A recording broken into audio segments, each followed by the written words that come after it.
प्रश्नपत्र लीक को लेकिन विरोधी दल जो भाव में तांकर आचरण और उच्चारण प्रदर्शन करुछंती ये निश्चित भाव में गोटे सभ्य समाज को एवं शिक्षित समाज को व्यथित करुछि।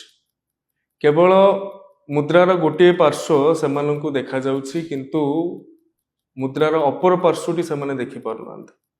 मुझे कहवा को चाहिए ये प्रश्नपत्र लीक घटना रे इंटेंशन को सबुठारु अधिक गुरुत्व प्रदान करा जाए।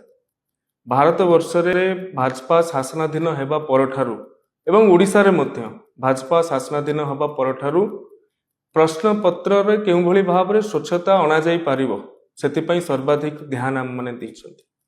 आपण माने जानिथिबे जे कांग्रेस सरकार जेतेबेले केंद्र रे शासनाधीन थिला सेतेबेले 2004 मसिया रे एआईपीएमटी पेपर लीक रो कथा अछि। 2006 रे सीबीएसई क्लास 12 रो अकाउंटेंसी पेपर रो लीक रो कथा अछि। 2007 रे एआई ट्रिपल पेपर लीक कथा अछि। 2008 रे पीएमटी मे 2011 रे एआई ट्रिपल 2012 रे एम्स एंट्रेंस पेपर 2013 2014 ये अनेक उदाहरण सेतिरे अछि। किंतु इंटेंशन से समय रे सरकार रो कौन थिला लोक माने संदिहान रे थिले। सेहि भली भाव रे ओडिशा रे मध्य 2015 मसिया रे police recruitment paper leak matric paper leak 2019 रे हिची एवं ओटीईटी रे तो क्रमागत भाव रे प्रश्नपत्र प्रकट हेउतला। 2016 मसिया कहंतु 2019 मसिया कहंतु 2022 मसिया कहंतु लक्ष लक्ष आशायी छात्र छात्री प्रति को व्यथित करुतला। से भली ओडब्ल्यूएससी रो जेई एग्जाम 2023 रे जो भली भाव रे केलेंकारी हेतिला ताहा सभ्य समाज शिक्षित समाज को मध्य व्यथित करिछि। किंतु से समय रे गोटिए कथा सर्वसाधारण रे थिला जे सीट बिक्री चलिछि। परीक्षा रे पढ़िबा ठारू परीक्षा रे सीट किनिबाटा अधिक योग्यतार मापकाठी बोली साधारण रे चर्चा आलोचना होतला। किंतु वर्तमान समय बदलिछि, शासन व्यवस्था मध्य ओडिशा रे बदलिछि।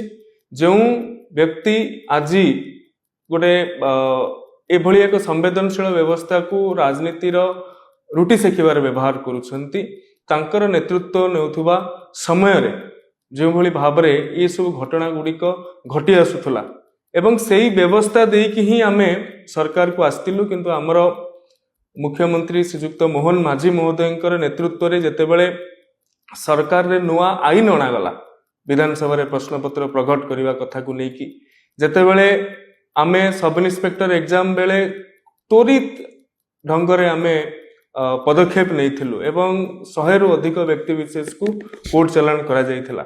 से समय रे गोटे सरकार रो इंटेंशन सामना को आस्तला।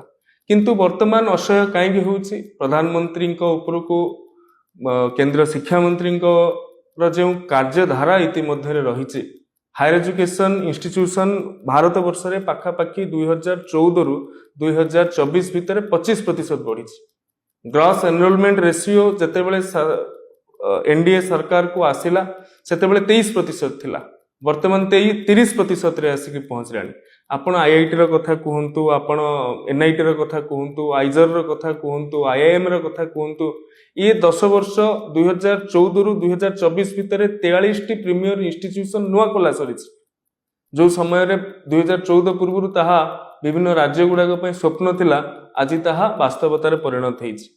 तेणु किछि राजनैतिक दल वर्तमान छात्र आंदोलन को जो भाव में भ्रमित करुछंती एवं केंद्र शिक्षा मंत्री जो प्रयास रही जातीय शिक्षा नीति को लागू करिबारे पीएम श्री रो कथा कहंतु, पीएम उषा रो कथा कहंतु, निपुण भारत मिशन रो कथा कहंतु, ये सब को लागू करैला परे गोटे उपनिवेशवादी मानसिकता रे जो भाव में भारतीय शिक्षा व्यवस्था जर्जरित होउतिला सेथुरु मुक्ति मिलिछि। ए आंदोलन को बा ए प्रकार घटना को कौ माने निया दउछंती जो मानक बाधिछि जातीय शिक्षा नीति 2020 रो अनुपालन ओडिशा रे मध्य होई नथिला। आम सरकार आसिला पर आमे जातीय शिक्षा नीति को अनुपालन करिथिलु एवं मातृभाषा रे शिक्षादान मातृभाषा को गुरुत्व प्रदान जो मानक बाधिछि से माने वर्तमान ए प्रकार विभ्रांतिकर परिस्थिति सृष्टि करुछंती। जो मानक बाधिछि जरूरीकालीन परिस्थितिर कथा ପାଠ୍ୟପୁସ୍ତକରେ ସ୍ଥାନିତ ହେବା, ଯେଉଁମାନଙ୍କୁ ବାଜିଛି ସର୍ଜିକାଲ ଷ୍ଟ୍ରାଇକ୍ ଭାରତୀୟ ସେନାର ପରମ ସୂର୍ଯ୍ୟର କଥା ପାଠ୍ୟପୁସ୍ତକରେ ସ୍ଥାନିତ ହେବା, ଏବଂ ଯେଉଁମାନଙ୍କୁ ବି ବାଧିଛି ମୁଗଲ ସାମ୍ରାଜ୍ୟର ଯେଉଁ ପ୍ରକାର କଳା କାରନାମା ଥିଲା ତାହାକୁ ହଟେଇ ଦେବା, ଯେଉଁମାନଙ୍କୁ ବାଧିଛି ଯେ ଆଞ୍ଚଳିକ ଭାଷା ଗୁଡ଼ିକର ଗୁରୁତ୍ୱ ସର୍ବଭାରତୀୟ ସ୍ତରରେ ବଢ଼ିବା, ସେଇମାନେ ହିଁ ଏ କଥାକୁ ବିଭ୍ରାନ୍ତି କରୁଛନ୍ତି। କିନ୍ତୁ ଏ ବିଭ୍ରାନ୍ତି ବେଶୀ ଦିନର ନୁହେଁ। ନିଶ୍ଚିତ ଭାବରେ ଭାରତୀୟ ଛାତ୍ର ସମାଜ, ଭାରତୀୟ ଯୁବ ସମାଜ ସଜାଗ ହେଲାଣି। ଏହାର ଜବାବ ନିଶ୍ଚିତ ଭାବରେ ଆଗାମୀ ଦିନରେ ଦେଇପାରିବ। ନମସ୍କାର।